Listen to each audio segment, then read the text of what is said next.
오늘은 하나님과 친밀한 사람 느헤미야를 살펴봅니다. 에스라, 느헤미야는 같이 사역을 했습니다. 지금부터 연도를 따져보면 BC 기원전 445년 제3차 포로 귀환 때에 돌아온 사람이었습니다. 포로 귀환은 1차, 2차, 3차에 있었는데 3차 때 돌아왔습니다. 93년 전에 스룹바벨이 1차 귀환 후에 93년이 지났고 에스라가 2차 귀환 후에 13년이 지난 때였습니다. 제가 이때 우리나라를 살펴보니까 고조선 시대고 철기가 보급되기 전이었고요. 옥저, 동해, 마한, 진안, 변안이 설립되었던 시대였습니다. 중국어로 하면 춘추 전국 시대였습니다. 서양사에서는 페르시아라고 하는 나라가 온 세계를 제패하고 있던 제국주의 그런 시대였습니다. 시대마다 하나님은 하나님의 큰 일이 있습니다. 느헤미야는 에스라와 짝이 되어서 그 시대에 가장 큰 일을 성취한 사람이었습니다. 구원은 하나님을 닮은 자가 되어서 하나 되어 사는 것입니다. 느헤미야는 정확하게 구약시대지만 그 구원을 이룬 사람이었습니다. 하나님을 닮았고 하나님과 하나 되어서 그 시대의 큰 일을 감당했습니다. 거기에는 하나님과의 친밀함이 있기에 가능했습니다. 에베소서 1장 11절에 보니까 하나님은 창세 전에 우리를 선택하셨다고 했습니다. 거기에서 끝나는 것이 아니라 우리가 해야 될 걸음들을 그분이 계획하셨다. 건물로 치면 설계를 하셨다는 것입니다. 저와 여러분은 우연히 어쩌다가 아무렇게나 이렇게 사는 존재들이 아니라는 거죠. 하나님의 큰 설계도가 연극으로 치면 대본, 드라마로 치면 그 극본이 있듯이 저와 여러분의 인생에 그걸 영어로 말하면 데스티니라고 하는데 사명이라고 하는데 그런 특별한 플랜이 있다는 사실인 것입니다. 저를 따라 봅시다. 나는 우연한 존재가 아니다. 하나님의 설계도가 있다. 저와 여러분의 이 유전자 DNA가 있죠. 100쪽에 60쪽의 세포 속에마다 DNA가 있는데 그 DNA가 우리 몸의 설계도이듯이 우리 인생도 걸음걸음 하나님의 설계 속에서 진행된다는 사실인 것입니다. 그러니까 우리는 하나님의 특별한 존재들이다. 존귀한 사람들이다. 우리가 볼 때는 저기 뭐 하겠나 싶어도 저기 일낼 사람이라는 거죠.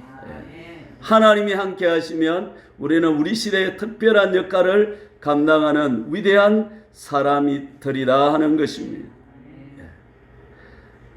우리가 이 땅에서 해야 될 일은 무엇이냐 하면 그 하나님의 데스티니, 하나님의 설계를 발견하고 그것을 이루어가는 것이 저와 여러분의 일이라는 것입니다.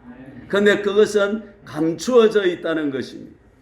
아는 사람은 알지만은 모르는 사람은 전혀 딴 방향으로 살다가 끝나고 만나는 사실인 것입니다.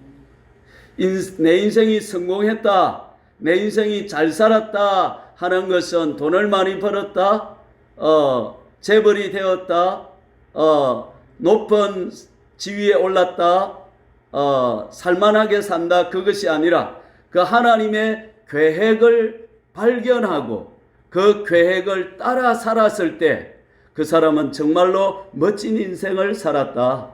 정말로 인간으로서 최고의 삶을 살았다. 그렇게 말할 수 있는 것입니다. 그 계획을 발견했을 때의 정상은 뭐냐면 의미가 있고 가치가 있고 재미가 있고 즐겁고 살맛나고 희열에 젖었어. 그렇게 살아가는 것입니다. 그 데스티니를 발견하지 못할 때는 아이고 내 팔자야 뭐달랐고 날랐던 곳 한마는 이 세상 이렇게 팔자 타령하다가 끝나고 마는 것입니다. 여러분은 팔자 타령하다가 끝나겠습니까? 멋진 인생, 존귀한 인생, 살만나는 인생을 한번 살아보시겠습니까? 그러면 오늘 느헤미야를 통해서 하나님의 데스티니를 발견할 수 있기를 바랍니다. 첫 번째, 느헤미야는 어떻게 하나님의 데스티니 사명을 발견할 수 있었냐면 하나님과 하나가 되었기 때문에 그렇다는 것입니다. 그는 하나님과 굉장히 친밀했다는 것입니다. 여러분, 제가 마산에 있을 때 어떤 생각을 했냐면 하나님이 아침 저녁으로 기도해라 해서 처음에는 아이고 내 팔자야 이리 되다가 가만히 기도하러 가면서 가만히 생각해 보니까 야, 내가 창조주 하나님을 아침 저녁으로 만날 수 있다니 이거 대단한 거 아닌가 이거. 와, 이건 내 팔자가 아니라 이건 내가 어마어마한 존재다.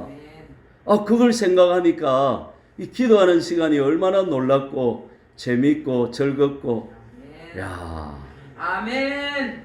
어마어마하다 이거 이렇게 생각을 한 것입니다. 오늘 저와 비슷하게 그렇게 생각한 사람이 있는데 그 사람이 오늘 누구라고요? 느헤미야라는 것입니다.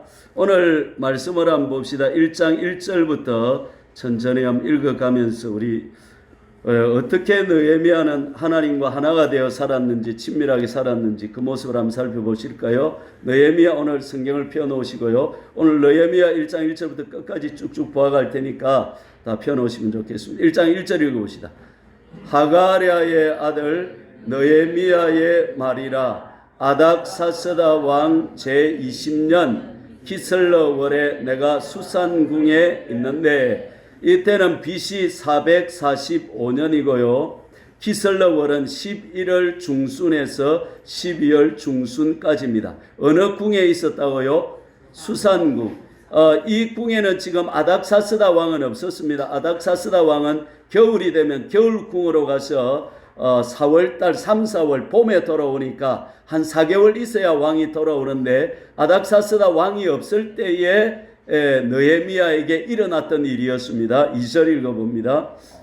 내 형제들 가운데 하나인 하나니가 두어 사람과 함께 유다에서 내게 이르렀기로 유다에 갔다가 돌아왔다 이 말이죠. 내가 그 사로잡힘을 면하고 남아있는 유다와 예루살렘 사람들의 형편을 물은즉 여기하고 거리가 1400km 떨어져 있는 거예요. 수산궁하고 예루살렘하고는 1400km 떨어져 있는데 하나니 동생이 그 갔다가 돌아온 거예요. 돌아왔으니까 먼저 물어본 게 뭐냐면 그 성의 형편이 어떻더냐 이렇게 물어본 거예요.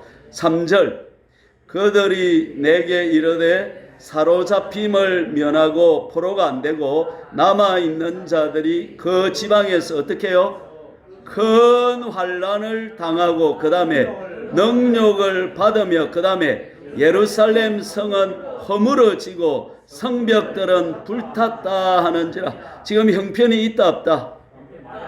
말이 아니다. 지금 그 성이 없으니까 이 옆에 있는 대적들이 와서 막 노략질하고 성전은 한 70년 전에 지어졌는데 그 성전에 뭐 제사도 기능도 제대로 안 되고 나라가 제대로 안 되더라 이 말입니다.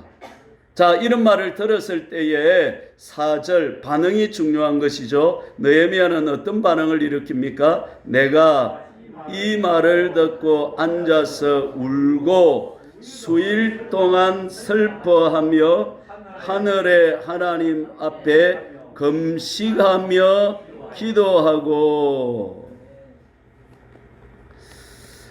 다니엘서 9장 25절에 보면 하나님의 예언이 뭐냐면 그 곤란한 중에 포로로 잡혀갔다가 돌아온 그 곤란한 중에 성이 중건되고 성이 세워지고 또 광장과 거리가 세워질 것이다 라는 예언이 있습니다. 근데 그 예언이 이루어져야 그 다음에 400년 후에 예수님이 오셔서 인류 구원의 일이 시작이 될 것인데, 그 나라가 지금 성전은 지어졌지만 성벽이 허물어져서 나라가 제대로 되고 있다, 안 되고 있다? 하나님의 나라가 지금 무너지고 있다. 이 소식을 들었을 때에 느헤미야는 자기의 이 마음에 불붙는 이 사명을 자각하고 하나님의 데스티니를 한 번 더 확인하게 된 것입니다. 이게 내가 할 일이구나. 하나님이 이때를 위해서 나를 준비시켰구나. 하나님의 그 필링, 하나님의 그 감각으로, 영감으로 그는 정확하게 그 하나님의 사명을 그 수상궁에서 받아서 깨달았던 것입니다. 그래서 그는 금식하고 기도하고 주야로 금식하고 기도하면서 울며 4개월을 하나님과 기도 속에서 보내면서 하나님으로부터 어떻게 해야 될지 전략을 받았고, 하나님의 음성을 들었고, 하나님의 인도를 받았고, 하나님의 말씀을 거기서 들었던 것입니다. 주야로 하나님과 그는 완전히 하나가 되어서 그 4개월을 보내었던 것입니다. 사랑하는 여러분, 하나님은 진, 선, 미, 나는 하나 더 붙여서 미에. 하나님은 참이시다. 하나님은 거짓이 없으시다. 하나님은 선하시다. 악이 없으시다. 하나님은 영광 아름다움이시다. 하나님은 추하거나 더럽거나 누추하지 않으시다. 하나님은 사랑이시다. 우리에게 무관심하거나 우리를 미워하지 않으신다. 그 하나님은 나를 이 땅에 보낼 때에 네 알아서 살아라 라고 그냥 보내지 않았다는 사실인 것입니다. 하나님의 놀라운 그 기막힌 플랜을 가지고 각본을 짜서 저와 여러분을 이 땅에 보내셨다는 사실인 것입니다. 근데 그게요 밋밋하지 않아요. 부잣집에서 태어나갖고 잘 먹고 잘 살다가 고등고시 패스해가지고 한 세월 떵떵거리다가 천국 갔다. 그런 계획을 잘 안 짜세요. 찌질이도 가난한 집에서 끼니가 없이 태어나가지고 시집을 갔는데 이상한 남편을 만나가지고 야 이년아 사고 이런 남편을 만나가지고 그러다가 띠 내리려고 하다가 자식이 어른거려서 참다가 그래요 살다가 보니까 어느 날 누가 교회 가자 해가지고 교회 탁 왔더니만 그 아버지를 만나가지고 아버지 하고 울다가 주님 안에서 야 하나님이 나를 사랑하시고 나는 우연히 던진 존재가 아니구나 이걸 깨닫고 이렇게 하나님은 우리 인생을 그렇게 각본하신다는 것입니다. 그래서 여러분 좀 모자란 사람 아이고 저 모자란가 하면 창조주가 싫어하셔요. 니나 잘해라 이거사. 하나님은 우리를 너무 멋있게 각본을 짤 때에 드라마틱하게 아주 재미있게 그렇게 짜시는 것입니다. 그래서 우리를 몇 번 실패하게 하고 몇 번 아프게 하고 힘들게 하고 그러나 그걸 딛고 일어나서 우리가 강한 사람이 되는 멋진 데스티니를 하나님은 설계하고 계시다는 사실인 것입니다. 하나님의 그 설계도가 멋있을수록 여러분 정신을 차리고 기도해야 하나님의 플랜을 발견할 수 있지. 안 그러면 평생을 원망과 한숨과 불평과 한마는 하다가 끝날 수 있는 것입니다. 오늘 말씀을 잘 들으시기를 바랍니다. 모세는 40년을 왕궁에서 살았는데 40년을 양똥치면서 살았습니다. 그러다가 뒤에 40년은 이스라엘을 인도하는 위대한 지도자가 되었습니다. 기드온은 포도주 털에서 타작마당하는 겁쟁이였는데 어느 날 하나님이 나타나셔서 큰 용사여 해서 놀라 자빠지는 줄 알았습니다. 내가 무슨 용사라고 300명으로 이스라엘을 미디안에서 구원하는 용사가 되었던 것입니다. 여러분 하나님의 부르심은 따라해 봅시다. 내 생각보다 억수로 크다. 나는 뭐 좀 장사 잘 돼가지고 그냥 뭐 돈 좀 많이 벌어가지고 그냥 저 푸른 초원 위에 그림 같은 집을 짓고 사랑하는 님과 함께 300년 살고 싶어. 내 꿈은 고작 그런 거요. 그러나 주님은 그렇지 않고 저 푸른 초원 위에 그림 같은 집이 아니라 전 세계로 나가라는, 그래서 온 세계를 변화시키는 사람이 되어라. 하나님의 위대한 사역과 사명들이 내 안에 있다는 사실을 기억해야 됩니다. 여러분, 하나님의 데스티니를 한번 찾아보시고 싶습니까? 느헤미야는 이민 3세 4세였습니다. 지금 말로 하면 미국에 간 정조 할아버지 때에 이민을 간 거예요. 그러고 나면 우리나라 조국이 IMF를 맞든지 코로나를 맞든지 기억합니까? 안 합니까? 저거 죽든지 살든지 내 살기가 바쁜데 뭐 저거 죽는지 사는지 그거 기억하냐? 그런데 지금 느헤미야는 이민 3, 4세인데 그 나라 그 땅에 살던 사람보다 더 나라를 관심을 가지고 소중히 여기고, 그게 바로 하나님의 마음이 들어와 있었기 때문에, 하나님과 가까이 살고 하나님의 말씀이 그 심령에 살아 있었기 때문에 그는 하나님의 나라에 대한 관심이 가득했던 것입니다. 여러분, 말씀을 새기고 기도의 몸부림 속에서 하나님과 우리는 동행하고 하나님이 만드신 설계도를 조금씩 발견하게 되는 것입니다. 이민자로서 술관원장, 지금 말로 비서실장이 된 것입니다. 여러분, 왕들은 뭐가 제일 두렵습니까? 독살이 제일 두렵습니다. 그 음식에다가 그냥 비상을 조금만 넣고 농약을 넣어서 그냥 죽으면 바로 죽어버리는 거예요. 그러니까 이 비서실장, 술을 따라주는 사람은 그냥 이 바텐더가 아니에요.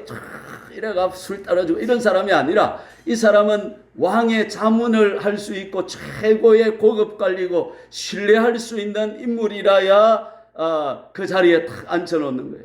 그런데 이민 3세가, 여러분, 우리나라의 필리핀 4시가 아니고 술의 최고급 관리예요. 4시로 보면 안 돼요 지금. 전하 이런 사람이 안 돼요 지금. 그러니까 필리핀의 3세가 우리나라에서 비서실장이 됐다고 하면 굉장한 것입니다. 그러니까 이건 최고로 믿을 수 있는 사람이었다 이 말입니다. 그래서 이 왕들은 얼굴 빛을 살피는 거예요. 저게 눈빛이 지금 개슴철에 하면 이게 뭔가 지금 나를 죽일 것 같다면 데리고 와라 이러면 끝나는 거예요. 그러니까 굉장히 위험한 자리고 굉장히 두려운 자리고, 그렇지만 그는 왕의 신뢰를 받았어. 하나님의 신뢰를 받으니 왕의 신뢰도 받아서 그 자리까지 오를 때까지 얼마나 많은 사람들의 질시가 있었고 시기가 있었을까요? 얼마나 많은 사람이 그를 무너뜨리려고 했을까요? 그러나 그 자리까지 올랐다는 것은 그가 그렇게 왕의 신뢰를 받았다는 사실인 것입니다. 여러분, 예수님은 이렇게 말했습니다. 나와 아버지는 하나다. 내가 항상 하나님 아버지의 기뻐하는 일을 행함으로 나를 혼자 두지 아니하셨다라고 말했습니다. 아들이 아버지께서 하시는 일을 보지 않고는 아무것도 스스로 할 수 없다고 말했습니다. 여러분, 그래서 예수님은 이 땅에 오셔서 우리 죄를 위한 십자가의 제물이 되셨고 인류 구원을 위한 사죄의 은혜를 베풀어 주셨던 것입니다. 거기서 끝나는 것이 아니라 한 걸음 한 걸음 걸을 때마다 예수님이 하고 싶은 대로 한 것이 아니라 아버지의 기뻐하시는 뜻을 따라서 한 걸음 한 걸음 살았다는 사실인 것입니다. 그래서 우리가 그 예수님을 믿음으로 우리도 주님과 동행하고 하나님과 하나 될 수 있는 은혜의 길을 열어주셨던 것입니다. 여러분, 제가 오늘 한국 교인들의 데스티니를 하나를 말씀드리겠습니다. 한국 교인들은 기도의 데스티니가 있다는 사실을 믿으시기를 바랍니다. 여러분, 기도하면 어느 나라입니까? 코리아입니다. 우리 주여, 이게 어마어마한 것입니다. 근데 영어로 오 로드 맛이 안 나요. 그런데 주여 하면 이게 막 가슴이 확 뜨거워지고 몇 분만 부르면 눈물이 안 나는 한국 사람은 거의 없어요. 그런데 주님 때문에 눈물이 아니라 한이 맺혀서 우리는 5,000년 동안 한 7년마다 5년에서 7년마다 외침을 받았어요. 그래가지고 밑에서는 왜구가 쳐 올라와서 뺏끌어가고 잡아가고 위에서는 오랑캐들이 또 중국이 와가지고 우리 치고 뺏어가고 그래가지고 지금 여러분 70년 넘게 외침 안 받은 저와 여러분 이때는 이 코리아의 전성기 최고의 시대를 지금 살고 있다는 사실인 것입니다. 그래 우리는 마음에 한이 있어요. 한마는 이 세상 그냥 막 우리는 한이 막 점여옵니다. 그러니까 우리는 이 한을 가지고 이제 뭘 하느냐면 기도를 하니까 이 한이 막 술술 풀려나고 가슴이 시원해지고 눈물이 나고 하나님과 연결되고 하나가 되는 은혜가 있더라는 사실입니다. 그래서 따라해 봅시다. 주여. 벌써 여러분 목소리가 촉촉하잖아요. 할렐루야. 아멘. 그래서 저와 여러분은 기도의 데스티니가 있다는 사실을 기억하시고 아멘. 여러분 기도 안 하면 여러분 삶에 제가 예언하는데 재미 하나도 없어요. 아멘. 팔자 타령이 나옵니다. 내 팔자야. 그런데 기도하면 그 팔자가 데스티니가 되고 사명이 되고 하나님의 축복의 통로가 된다는 사실입니다. 고난은 하나님의 프로포즈는 고난이다. 하나님은 우리를 프로포즈 하실 때 야, 니 내 좋나? 내하고 한번 사귀어 볼래? 할 때 하나님은 뭘 주신다고요? 고난을 주신다. 하나님 왜 그러시지? 습관이 참 이상하시다 하나님은.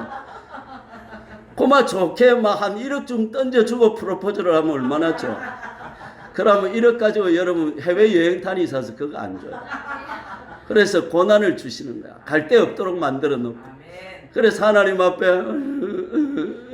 이러면서 하나님의 은혜를 발견하게 만드셔. 그래서 여러분 팔자가 여러분 하나님의 섭리라는 것을 기억하시고 예, 그 팔자를 사랑하시고 끌어안으시기를 바랍니다. 아멘. 그때 저와 여러분은 하나님의 은혜를 발견하게 되는 것입니다. 아멘.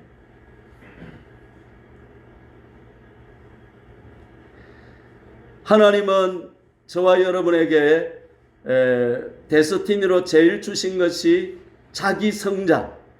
1번이 자기 신앙이 성장하는 것이 내 삶의 첫째 데스티니라는 것을 기억하시고요. 두 번째는 내가 성장하고 나면 내 아내와 아내를 정결하게 만드는 것이 두 번째 큰 사명이고 세 번째는 자녀들을 영이 강한 자녀로 만드는 것이 세 번째 사명임을 기억하시기를 바랍니다. 그리고 나면 네 번째, 그 다음은 그걸 어느 정도 이루어가면 하나님께서 여러분에게 할 일을 조금씩 열어주시고 여러분의 삶을 이끄신다는 사실을 기억하시기를 바랍니다. 아멘. 이걸 안 하는데 하나님이 여러분에게 네 할 일을 가르쳐 준다? 잘 그렇지 않습니다. 한 번 더 이거 중요하니까 한 번 더 1번이 뭐라고요? 자기 신앙의 성장이 있어야 되고 두 번째는 아내 같으면 남편 같으면 아내의 삶을 정결하게 만들어야 되고 셋째는 자녀들을 영이 강한 자녀로 세우는 것이 우리의 기본적인 데스티니라는 것입니다.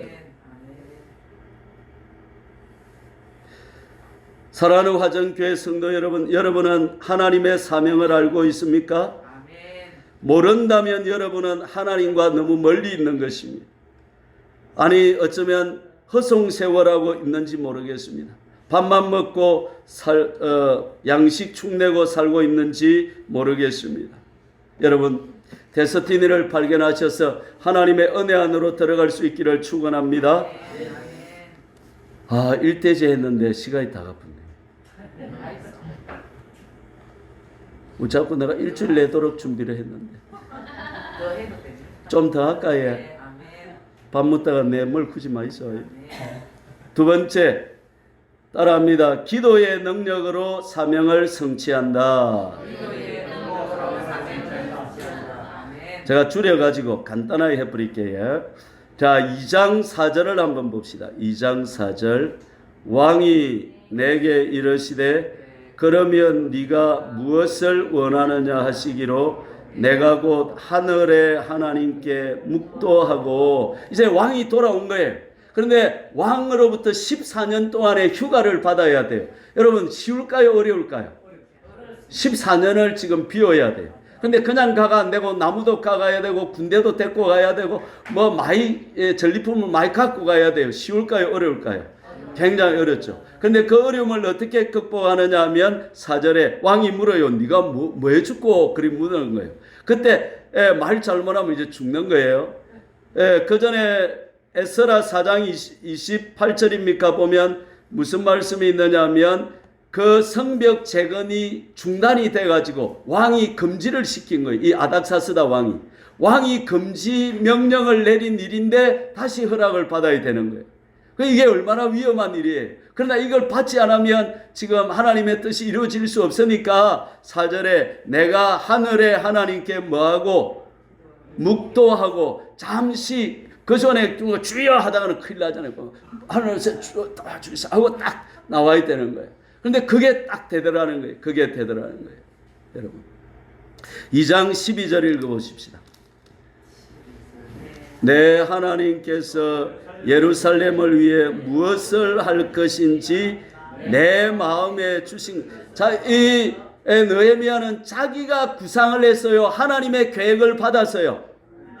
그렇죠. 여러분 우리가 하나님의 일을 할 때 하나님의 일을 한다고 내 마음대로 열심히 하면 안 됩니다. 하나님의 음성을 듣고 하나님의 인도를 받아서 열심히 해야 되는 거예요.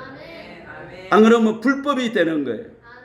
주님을 위해서 내가 열심히 살면 안 되고 주님의 뜻을 따라 주님을 위해 열심히 살아야 되는 거예요. 18절 읽어봅시다. 또 그들에게 하나님의 선한 손이 나를 도우신. 과거에 느헤미야는 하나님의 선한 도움을 계속 받아왔다 안 받아왔다? 날마다 그 하나님의 도움 안에서 살아온 간정들이 많이 있었다는 것입니다. 그 다음에 20절 내가 그들에게 대답하여 이르되 하늘의 하나님이 우리를 형통하게 하시리니. 그냥 추측으로 하는 것이 아니라 하나님이 나를 반드시 뭐 할 것이다? 도와주실 것이다. 형통하게 할 것이다. 4장 4절 5절을 가봅시다. 4장 4절 5절 우리 하나님이여 들으시옵소서. 우리가 업신여김을 당하나이다. 원하건대 그들이 욕하는 것을 자기들의 머리에 돌리사 노략거리가 되어 이방에 사로잡히게 하시고 주 앞에서 그들의 악을 덮어두지 마시며 그들의 죄를 도말하지 마옵소서. 그들이 건축하는 자 앞에서 주를 노하시게 하였음이니이다 하고 그 성벽을 건축하는데 제일 큰 어려움은 주변 동서남북에 있는 주변 나라들이 그를 못하도록 방해하는 것이었습니다. 거기에 대해서 그는 자기 힘을 의지하고만 막아낸 것이 아니고 하나님 앞에 그 상황을 호소해서 하나님의 도움을 구하고 있다는 사실인 것입니다. 여러분 어려움 당할 때 사람 찾아가지 마시고 하나님부터 찾으시기를 바랍니다. 하나님이 찾아가라고 하는 사람을 찾아가야 되는 거예요. 9절 우리가 우리 하나님께 기도하며 또 그는 뭐하고 파수꾼을 그 경비를 쓸 때도 뭘 하고 있습니까? 하나님께 기도하면서 경비를 서고 있다는 사실인 것입니다. 그는 문제를 당할 때마다 하나님의 능력으로 하나님의 도움으로 그 사명을 성취했다는 사실인 것입니다. 6장 15절 16절 읽어봅시다. 며칠 만에 이 성벽을 완성했을까요? 6장 15절 성벽 역사가 52일 만에 끝나매. 여러분 이게 가능할까요? 예루살렘 성이 큰데 그 큰 성을 며칠 만에 이루었다고요? 52일 만에 이루었다는 사실인 것입니다. 너희가 내 말에 거하고 내 말이 너희 안에 거하면 무엇이든지 원하는 대로 구하라. 그리하면 이루리라 말씀했습니다. 아무것도 염려하지 말고 오직 모든 일에 기도와 간구로 너희 구할 것을 감사함으로 하나님께 아뢰라 말해라. 그러면 지각에 뛰어나신 하나님의 평강이 그리스도 예수 안에서 너희 마음과 생각을 지키시는 구하라 주신다 찾으라 찾는다 문을 두드리라 열린다 말했습니다. 너는 내게 부르짖어라 내가 네게 응답하겠다라고 말씀했습니다. 여러분 예루살렘에 팔자가 더러워가지고 맹인으로 태어나가지고 한 번 줍쇼 하는 사람이 있었습니다. 아침에도 일어나서 한 번 줍쇼 굶고 살기 힘들어요. 어떤 데 보면 막 그 그릇을 흔든다 막 주라고 그렇게 팔자가 더러워서 맹인으로 태어나서 주저앉아서 사는 사람이 있었는데 어느 날 주님이 오셨습니다. 그리고 뭐라고 말합니까? 주님 저 사람은 누구 죄 때문에 저렇게 되었습니까? 라고 하니까 주님이 뭐라고 말했습니까? 그 사람의 죄나 부모의 죄가 아니라 그 사람을 통해서 하나님께서 하시고자 하는 일이 있어서 그렇다는 것입니다. 여러분의 팔자가 더럽다고 생각하면 여러분의 죄가 많아서 여러분의 조상의 죄가 많아서 그런 것이 아니라는 것입니다. 여러분의 그 통해서 하나님의 존귀한 위대한 하나님의 사명이 있기 때문에 여러분에게 그 어려움이 있다는 사실인 것입니다. 오늘 이 사실을 믿으시기를 바랍니다. 아이고 뭐 목사님 뭐 그걸 샀습니까? 촌에서 밥이다 먹고 살면 되지 뭐. 아이고 나는 뭐 큰일 그런 것도 생각도 없고 그만 막 밥이나 먹고 살 등 따시고 배부르면 다 믿었구만. 너무 그걸 사지 마이소. 그리 살기에는 우리 인생이 너무 존귀하다니까요. 저와 여러분은 너무나 귀한 존재라니까요. 하나님의 형상을 닮은 존재라니까요. 목사님 나는 나이가 70이 다 돼가는데 이제 뭐 내일 모레 뭐 며칠 후 할 긴데 말라글 샀습니다. 아니다니까요. 이 땅에서 하루 햇볕이 귀하다니까요. 이 땅에서 삶의 하루가 황홀하다니까요. 따라합니다. 나는 지금 간격시대를 살고 있다. 내 인생 최고의 날이다. 아멘. 죽을 걸 기다리는 존재들이 아니라니까요. 삶의 하루가 너무 멋있고 아름답다니까요. 기쁨, 만족, 감사, 할렐루야. 기도할 때 사명이 발견되고 기도할 때 살 이유가 보이고 기도할 때 내 삶의 가치가 세워지고 기도할 때 내 인생은 의미가 있어지고 기도할 때 살만나는 인생이 되기 시작한다는 사실인 것입니다. 기도 없이는 그 길을 발견할 수가 없습니다. 기도합시다. 기도해야 됩니다. 언제 저하고 기도할지 다 적어 오셨죠? 안 적어내는 사람은 미워. 세 번째, 내가 할 일 데스티니는 내가 모든 권리를 포기할 때에 빛이 난다는 사실인 것입니다. 자, 다시 돌아가서 2장 4절을 읽어봅시다. 느헤미야 2장 4절 728페이지. 왕이 내게 이르시되 그러면 네가 무엇을 원하느냐 하시기로 내가 곧 하늘의 하나님께 묵도하고, 여러분 중요한 순간에 말하기 전에 잠시 기도하는 이것이 습관적으로 훈련이 되어 있었던 것입니다. 그리고 5절 읽어봅시다. 왕에게 아뢰되 왕이 만일 좋게 여기시고 종의 왕의 목전에서 은혜를 얻었으면 나를 유다 땅 나의 조상의 묘실에 있는 성읍에 보내어 그 성을 건축하게 하옵소서 하였는데 이제 14년 휴가를 달라고 하는 거예요. 그러니까 그것도 금지한 명령인데 잘 줄 수 없단 말이죠. 그래서 느헤미야는 4개월 동안 기도하면서 여기에 생명을 걸은 거예요. 나는 죽으면 죽으리다. 나는 일 못하면 살아도 살 가치가 없다. 이것을 확인하고 죽음을 각오하고 왕에게 그 소원을 올리기로 작정을 한 거예요. 여러분, 기도하려고 하면 목숨을 걸어야 돼요. 하여간 기도하려고 하면 하고 싶어요? 하기 싫어요? 하고 싶어요. 내하고 어찌 그리 같습니까? 내도 저녁마다요 하나님 기도하려면 우리 영옥이하고 노는 게 너무 재밌어요. 짝짝꿍하고 싶고 사치기 사보고 둘이서 놀고 싶은데 마주보고 같이 놀고 싶어요. 그런데 주님이 부르시는 거야. 동진아, 여기로 오라. 우리 석전채 이사님은 내가 요 자면 나를 자꾸 핍박해요. 들어가서 자라. 근데 여기서 앉으면 주님이 나를 오라고. 그래 내가 저 게스트하우스 가서 자면 하나님이 안 기뻐하시고 이상한 꿈이 자꾸 꾸요. 요 올 수밖에 없도록 만드시고. 앉아서 그리 주무셔가 되나요? 누가 자다가 일나가지고 좀 피곤해서 잔 거예요. 그래 내가 생각할 때 이번 주에 내가 은혜를 받은 게 뭐냐면 나는 3시간 기도하다가 어떤 때는 1시간 자고 2시간 기도하고 어떤 때는 2시간 자고 끝에 30분 기도하고 이럴 때가 솔직히 많아요.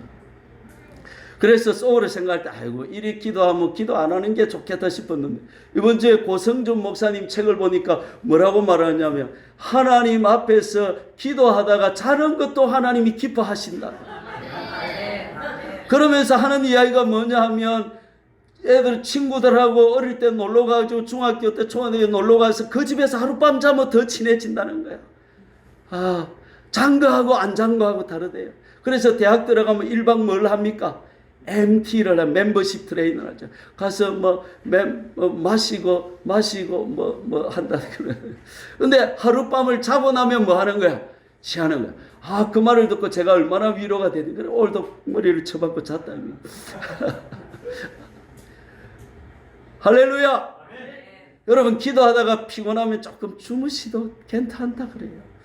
그러니까 걱정하지 마시고 그런데 시간을 채우는 게 중요하대요. 하나님이 1시간 하라면 1시간을 꼭 앉아있는 거 따라합니다. 기도는 엉덩이로 한다. 시간을 졸더라도 채우는 거하고 안 채우는 거하고 다르다는 거예요. 여러분 성경 하루에 5장씩 읽는다면 5장일 때 딴 생각 납니까 안 납니까? 나가지고 뭐 어디로 간지 뭐 읽었는지 모르고 끝날 때도 많죠. 그래도 안 읽는 것보다 매일매일 규칙적으로 읽을 때에 어느 순간에 성령의 은혜가 부딪혀 온다는 사실인 것입니다. 할렐루야. 5장 14절을 읽어봅시다. 5장 14절.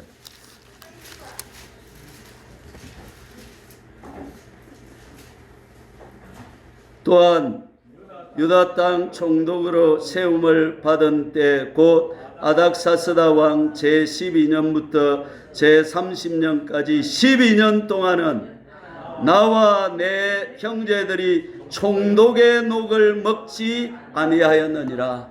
성전을 짓는데 어려움이 뭐냐면 가난한 사람들이 왔는데 그 사람들이 흉년이 연거푸 들어버린 거야.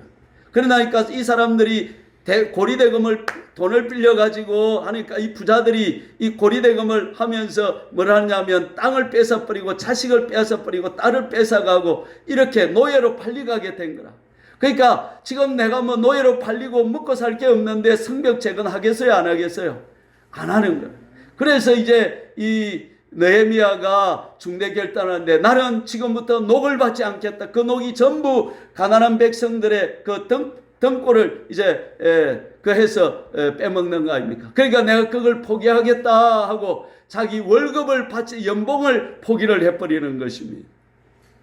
그러니까 이제 부자들도 나서서 우리도 좀 하겠다 이러면서 서로 이제 마음이 모두어져 가지고 하자. 됐다. 마음이 하나가 되니까 이제 성벽 재건에 온 나라 사람들이 나서서 50일 만에 이루어진 것입니다.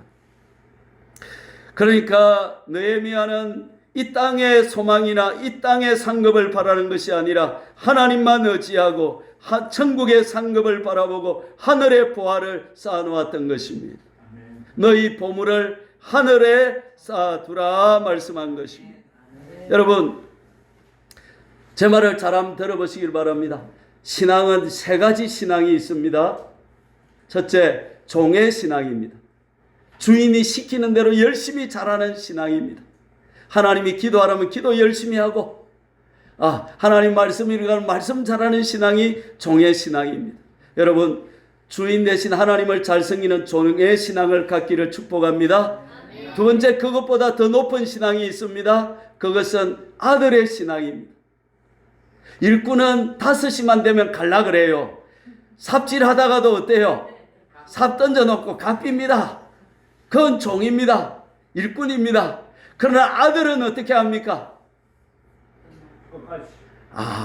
불을 밝히고 하고 우리 아버지 끼 내 끼인데 이래가지고 아버지 집을 세우기 위해서 아들은 열심히 일하는 것입니다. 그 종의 마음으로 교회를 섬기는 사람하고 아들의 마음으로 교회를 섬기는 사람은 다른 것입니다.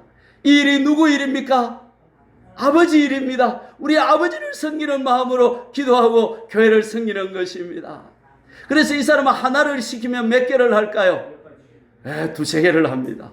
근데 종은 하나를 시키면 0.7개를 하고 그러세요. 근데 이 아들의 신앙보다 더 한 차원 높은 신앙이 있습니다. 무슨 신앙일까요? 알아봅시다. 신부의 신앙입니다.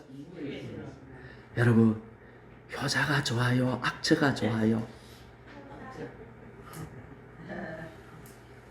아이, 대답해 보세요. 효자가 좋아요? 악처가 좋아요?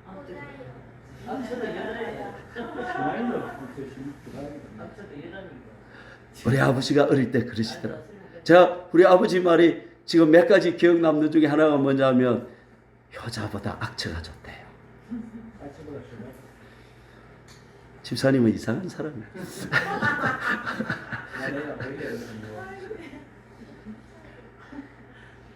여러분, 주님을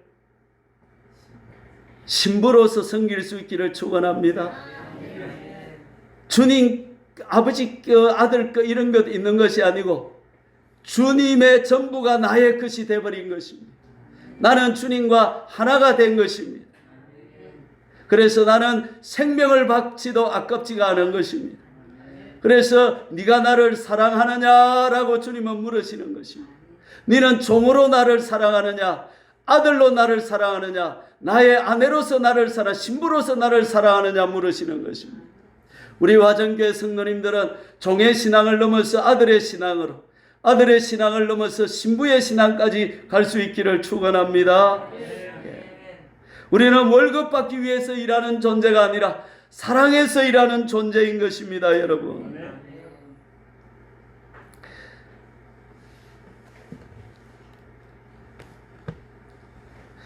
느헤미야는 하나님과의 만남을 가지니까 술 따라다가 끝날 인생 팔자가 성벽을 재건하는 위대한 하나님의 용사로 지금 성경에 기록되고 저와 여러분의 입에 회자되는 한 사람이 되었던 것입니다.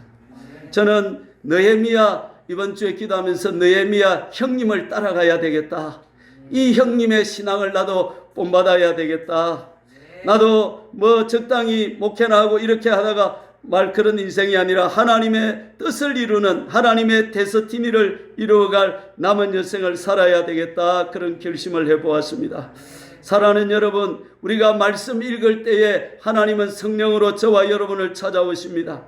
저와 여러분이 이 석천 골짜기에서, 상정 골짜기에서, 또 삼방 골짜기에서 주여 하고 하나님의 이름을 부르기 시작할 때에 여러분이 이름 주여 부르는 그 현장에 성령께서 여러분을 찾아오신다는 사실을 믿으시기를 바랍니다. 점점 여러분의 팔자가 변하여 사명이 되게 바꾸어 주실 것입니다. 한만은 이 세상이 아니라 성령 충만한 인생이 될 것입니다. 아이고 좀 이렇게 살다가 맞춥지 이런 인생이 아니야. 하루 햇볕이 기에 하나님이 내게 주신 인생을 아무렇게나 살 수 없어. 내 남은 하루를 하나님을 위해서 위대하게 살아야 하면서 오늘 하루하루에 임하시는 하나님의 사랑을 찬양하며 경험하며 멋지게 하나님을 높이는 인생이 될 것입니다. 여러분 할렐루야. 거룩하시기를 바랍니다. 거룩해야 그 하나님의 데스티니를 발견할 수 있다는 사실인 것입니다. 마치겠습니다. 많은 사람들이 하나님의 데스티니가 100%라고 하면 예수님 외에는 100%를 다 이룬 사람이 없다는 것입니다. 어떤 사람은 10%, 어떤 사람은 20%, 어떤 사람은 50% 이루고 끝이 난다고 하는데 저와 여러분은 지금 몇 프로를 이루고 있을까요? 그 퍼센테이지를 조금 더 높여봅시다. 그 높이려고 하면 첫째, 하나님과 친밀해야 되고, 둘째, 기도로 하나님과 날마다 교통해야 되고, 셋째, 내 모든 권리를 포기하고 아들로서가 아니라 이제는 주님의 신부로서 주님의 전부가 나의 전부가 되는 이런 신앙으로 들어갈 때에 저와 여러분들을 통해서 하나님의 데스티니가 이루어지고 저와 여러분의 인생은 보람 있고 의미 있고 가치 있는 그런 하루하루의 삶이 될 줄로 믿습니다. 그런 인생 사시기를 주의 이름으로 축원합니다. 주여 삼창하고 간절히 기도하십시다. 주여 주여 주여